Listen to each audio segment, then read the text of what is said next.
kusog mo trabaho. Pero kung kami na'y mahabilin, maglingkod-lingkod na dito sa daplin. Magpahiyahay ragyod ang bueng, di naman numbalin. Babae. Tanang kauban na mo sa trabaho, ipangdautan niya sa among amo. Bisag unsa nalay pagpangdaot, iyang maimbento. Kung mo istorya grabe kaayo, sige palakas sa among amo. Babae. Nang ambisyon di ay siyang mapromote sa iyang ranggo. Magaling kang kupal ka. Buntag hapon, sigig lantaw, kung ang amo ba namo nagtanaw.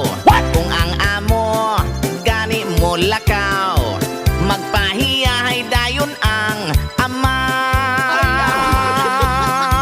Dinha katoy usa ka adlaw, ang among amo kay ming lakaw. Naghigda-higda dayon ang amaw, sigig pasinaw.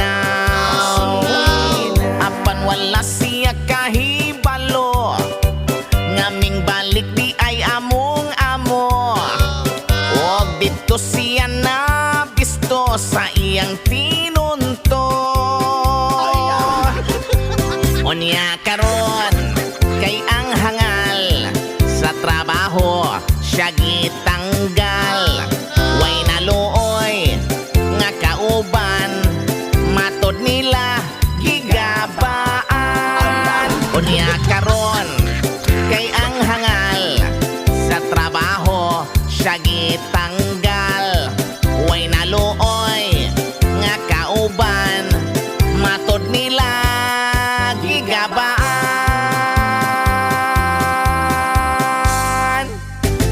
Miris gaba, sip-sip amor. Ay,